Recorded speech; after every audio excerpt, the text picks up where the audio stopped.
Good morning friends, welcome to English classes. Today we are going to discuss about future perfect continuous. Let us see what is future perfect continuous tense. This tense expresses an action which will be in progress over a period of time that will end in future. Means इस tense के वाक्यों से हमें यह पता चलता है कि कोई भी कार्य फ्यूचर में, भविष्य में क्या होगा, प्रोग्रेस में होगा, यानी चल रहा होगा, फ्यूचर में वह कार्य चल रहा होगा over a period of time, किसी निश्चित समय से या किसी समय से, तो और वो फ्यूचर में समाप्त भी होगा। कहने का मतलब है कि कार्य फ्यूचर में स्टार्ट होगा और फ्यूचर में ही समाप्त होगा, ठीक है, और कार्य के स्टार्ट होने का समय भी दिया रहेगा, ठीक है। अगर समय दिया रहेगा तो समय से पहले हम या तो सिंस का प्रयोग करेंगे या फॉर का। अगर समय निश्चित है, पॉइंट ऑफ टाइम है, तो हम सिंस का प्रयोग करेंगे। समय अनिश्चित है, मतलब पीरियड ऑफ टाइम है, तो फॉर का।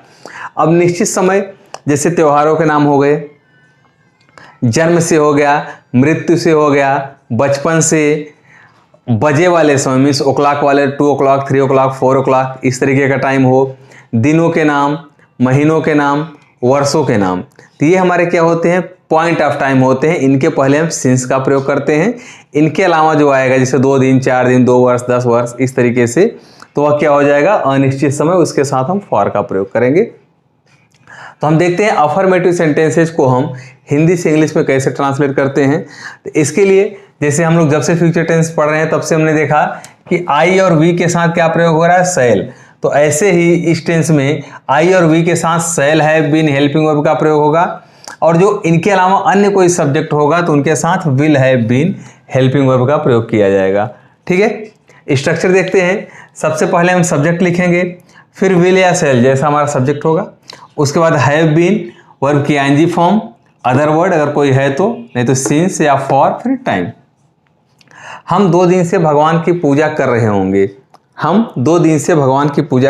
तो इसमें सब्जेक्ट हमारा क्या है, हम के लिए हम किसका प्रयोग करते हैं, वी का। तो वी के साथ क्या लगेगा, शैल, वी शैल हैव बीन, पूजा करने के लिए वर्शिप होता है, WORSHIP, इसी में आईएनजी जोड़ेंगे तो क्या हो जाएगा, वर्शिपिंग। तो we shall have been worshipping, किसकी, भगवान की, तो वर्शिपिंग गॉड, कब से, 2 दिन से, तो यहां पे 2 दिन है, अनिश्चित समय है, तो यहां लग जाएगा for 2 days, full stop. Next sentence हमारा है, वह बचपन से ही अंग्रेजी सीख रही होगी। अब वह की इंग्लिश यहाँ क्या हो जाएगा, मैस्कुलिन या फीमेल, फेमिनिन जेंडर, तो यानी फीमेल के लिए वह की इंग्लिश क्या होती है, सी। तो क्या हो जाएगा, she will have been, helping verb लगेगा, सी विल हैव बीन। अब सी वर्ब क्या है हमारा, सीखने की इंग्लिश होता है लर्न, क्या होता है, लर्न, इसी में हम आईएनजी जोड़ेंगे, तो she will have been learning, क्या सीख रही होगी, English, she will have been learning English, कब से, बचपन से। तो बचपन से क्या हो जाएगा, निश्चित समय है, ये पॉइंट ऑफ टाइम है, निश्चित समय है, तो क्या लगेगा, सिंस लगेगा, सिंस चाइल्डहुड, तो ये हमारा हुआ। अगला सेंटेंस है, वे इस शहर में कई सप्ताह से ठहर रहे होंगे। तो सब्जेक्ट हमारा क्या है, वे के लिए हम किसका प्रयोग करते हैं, दे का। तो दे, अब दे के साथ विल लग जाएगा, तो दे विल हैव बीन, ठहरने की इंग्लिश क्या होता है, स्टे, STAY, इसी में आईएनजी जोड़ देंगे, तो they will have been staying, कहाँ पे, इस शहर में, इन दिस सिटी, कब से, कई सप्ताह से, तो हो जाएगा फॉर मेनी वीक्स, ठीक है। निगेटिव सेंटेंस, अब हम देखते हैं कि निगेटिव सेंटेंसेस को हम हिंदी से इंग्लिश में कैसे ट्रांसलेट करते हैं। तो जैसा कि आपको पहले ही बताया गया है पहले वीडियोज में कि जब भी हमारा हेल्पिंग वर्ब एक शब्द से अधिक का हो, एक से अधिक शब्द का हो, तो हम नॉट का प्रयोग पहले वाले वर्ड के बाद करते हैं। जैसे इसमें helping verb will have been या शैल हैव बीन लगता था, तो हम विल या शैल के बाद नॉट का प्रयोग करेंगे। तो स्ट्रक्चर देखते हैं, सबसे पहले सब्जेक्ट आएगा, फिर विल या शैल, फिर नॉट, हैव बीन वर्ब की ING form, other word, since, for और टाइम आएगा। ठीक है। सुनीता सुबह 4 बजे से पियानो नहीं बजा रही होगी। तो सब्जेक्ट हमारा क्या है? सुनीता। तो SUNITA, सुनीता। अब सुनीता के साथ क्या लगेगा? विल के बाद आ जाएगा not. Sunita will not have been. अब पियानो बजाने के लिए प्ले का प्रयोग करते हैं, तो playing on piano, PIANO, playing on piano. कब से? सुबह 7 बजे से। तो हम कह सकते हैं सिंस 4 AM कर देंगे तो सुबह 4 बजे हो जाएगा। 4 AM करने से सुबह 4 बजे का भाव आ जाएगा। ठीक है। नेक्स्ट सेंटेंस है, चोर घर में आधी रात से घुसने का प्रयास नहीं कर रहा होगा। ठीक है। सब्जेक्ट हमारा क्या है? चोर। चोर के लिए हम क्या लिखेंगे? The thief, THIEF, the thief will not have trying, प्रयास करने के लिए ट्राइंग। कहाँ? किसका प्रयास? इंटर करने का, प्रवेश करने का। ट्राइंग टू इंटर, कहाँ पे? घर में। तो trying to enter the house, घर में। Trying to enter in the house, enter in the house. कब से है? आधी रात से। तो आधी रात भी दिन का हिस्सा है, तो दिन के हिस्सों के लिए भी हम सिंस का प्रयोग कर देंगे। तो हो जाएगा सिंस मिडनाइट, सिंस मिडनाइट। ठीक है।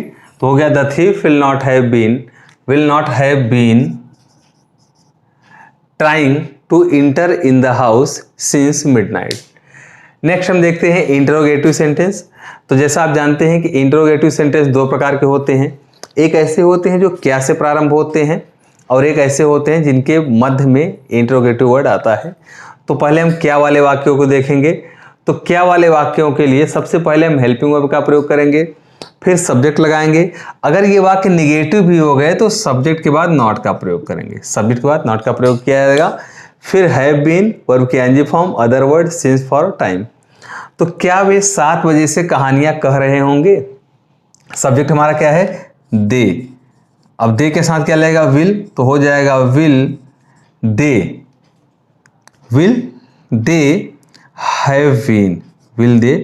Have been. कहानियां कहने के लिए, यानी कहने के लिए हम टेल का प्रयोग करेंगे। तो will they have been telling stories, माने कहानियां।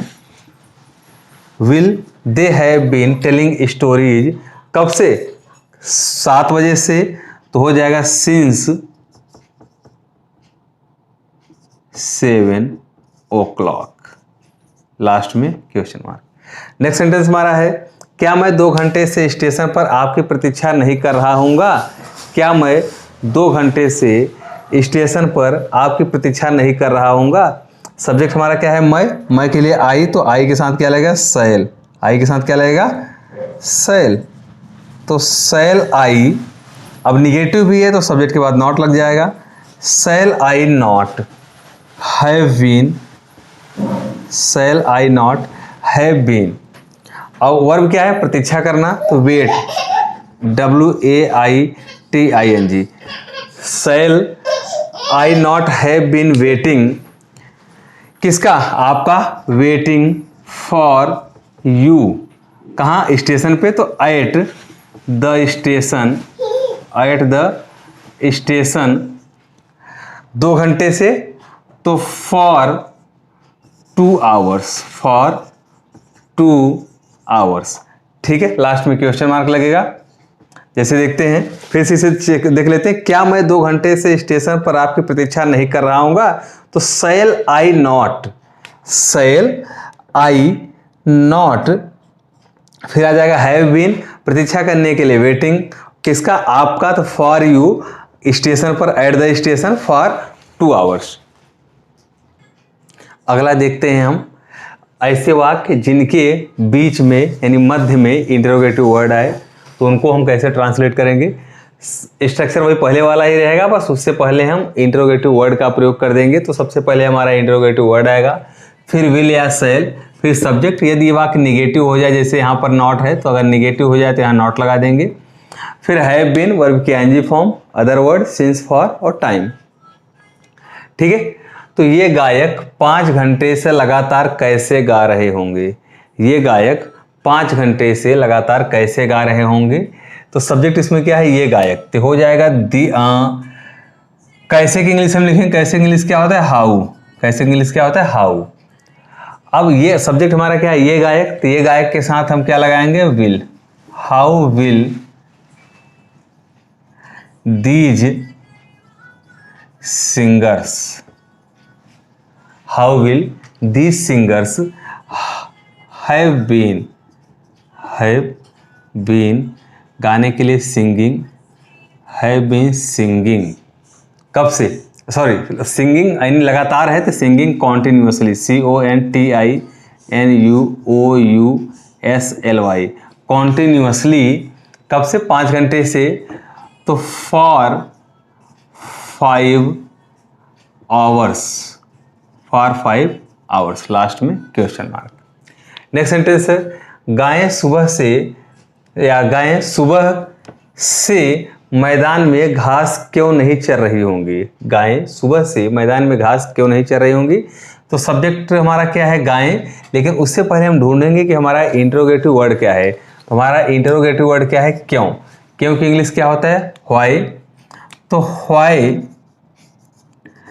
सब्जेक्ट हमारा काउज है, तो उसके साथ विल लग जाएगा। तो हाउ विल द काउज,